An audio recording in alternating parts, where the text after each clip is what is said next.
Why did they lose $9 billion in a week? Why did Bud Light just lose 28% of sales and it's not even slowing down? And all of a sudden they're coming back saying, no, we love our drinkers and we're not going to do this Dylan Mulvaney thing. And then ESG comes out and says, oh, you guys had a perfect score, Anheuser-Busch, but after the way you handled yourself with Dylan Mulvaney, we are lowering your score and they're so scared. What happened to CEOs? Number one customer being the buyer, you and I, then their employees, then the investors. Today, these S&P 500 companies, why are they so scared of BlackRock? Why are they so scared of their ESG scores? We're going to take a deep dive into that topic in this video.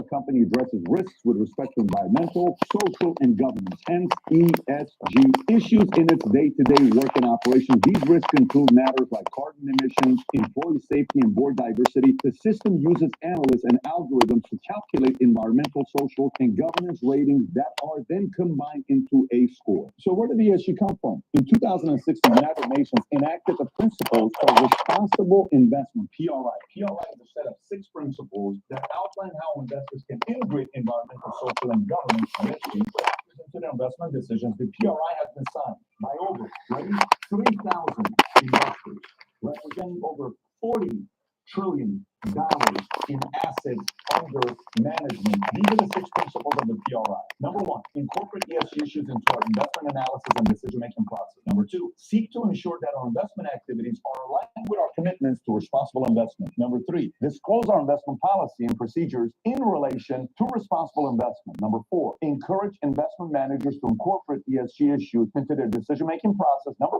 5, work with investee companies to promote responsible business practices. Investee meaning companies that they invested into, investee companies. Number 6, promote the PRI within the investment community and with other stakeholders. So wait, UN as in like United Nations?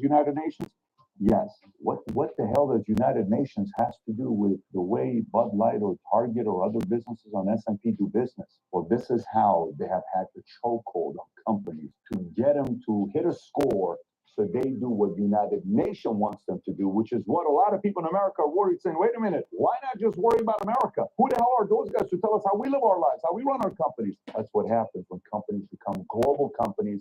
Some of these companies want more control. Let me even go deeper into how much control United Nations, UN, has over these companies. So UN has powers to influence the flow of capital and set international laws. Companies need capital. You have a high score, you get capital. You have a low score, we're not giving you the capital you want. Number 1, legislative powers. The UN can pass resolutions that impose sanctions on or invest in sustainable development projects. Control. Number 2, judicial power. The International Court of Justice, ICJ, can impact the rights of investors and ability of countries to regulate the flow of capital. More control. Number 3, financial powers. The UN has influence over the World Bank and the International Monetary Fund, which have the power to lend money to countries and to influence the flow of capital. More control. The UN has several ways to influence these institutions, including the UN General Assembly and the Security Council can pass resolutions that are binding on the World Bank and the IMF. The UN can appoint representatives to the boards of World Bank and the IMF. The UN can provide funding to the World Bank and the IMF. The UN can issue reports and studies that can make recommendations to the World Bank and the IMF. So the next question would be, is there somebody above the UN? Who is above the UN? Who controls the UN? Well, let's take a look. NGOs have the most significant influence on the UN's decision-making process. NGOs, non-governmental organizations. Through lobbying, advocacy, and partnerships, NGOs have massive influence over the UN's agenda. They also have played a significant role in mobilizing public opinion on UN-related issues. The NGO that encouraged the UN to enact the principles for responsible investment, PRI, was the United Nations Environment Program Finance Initiative, or UNEP-FI, is a partnership between the UN Environment Program and the financial community. So having said that, some of the largest NGOs today include Amnesty International. Revenue was roughly $392 million last year. Doctors Without Borders, they had a $2 billion revenue. World Wildlife Fund, they have a revenue of $257 million. Oxfam, $119 million. Save the Children, $950 million. And so now the next question would be, so who controls the UN NGOs? Now, who controls NGOs? Let's take a look. Top donors. So who are these top donors? Well, governments, Netherlands, Norway, Sweden, and Switzerland are the top individual donors into the UNEP-FI. So financial institutions such as AXA, BNP, Deutsche Bank, HSBC, ING, these financial institutions provide funding to UNEPFI through their membership fees and through their participation in various programs and initiatives. Foundations such as Ford Foundation, Rockefeller Foundation, and the William and Flora Hewlett Foundation. These foundations provide funding through their grants and through their participations in various programs and initiatives. You ready for the next one? This one's kind of weird. Ready? Bill and Melinda Gates Foundation has donated billions of dollars to various NGOs worldwide and partnered with NGOs like the World Health Organization, UNICEF, and many others. George Soros Open Society Foundation, HRC. According to Open Society Foundation website, the organization has given a total of $100 million to HRC over the past 10 years, which has been used to support a wide range of organizations' work, including legal challenges to anti-LGBTQ laws, public education campaigns about LGBTQ issues, and lobbying efforts for LGBTQ rights legislation. By the way, if you're wondering how big Open Society Foundation is, which Soros gave $100 million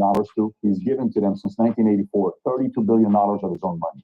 Soros, his own money, $32 billion has been given to Open Society. It's a massive ran by George Soros. So it's crazy, right? You think about all these big organizations. Why do they care so much what these companies do? Why do they fear with this ESG score? Why are they doing so many things that makes no sense? Why would Bud Light target a transgender audience? They don't drink your beer. You have military. Why would you make such dumb decisions? Because they're worried about pleasing the score. Here's a story from Bloomberg regarding BlackRock and Larry Fink. Watch this. In 2020, Larry Fink declared that a fundamental reshaping of global capitalism was underway and that his firm would help lead it by making it easier to invest in companies with favorable environmental and social practices. Our flows continue to grow and dominate, Fink said regarding ESG funds. On the same conference call with analysts, he added, BlackRock is a leader in this being ESG. And we are seeing the flows, and I continue to see this big shift in investor portfolios. What Fink did not say is that BlackRock drove a significant part of that shift by inserting its primary ESG fund into popular and influential model portfolios offered to investment advisors who use them with clients across North America. The huge flows from such models mean many investors got into an ESG vehicle without necessarily choosing one as a specific investment strategy or even knowing that their money has gone into one. In short, and apparently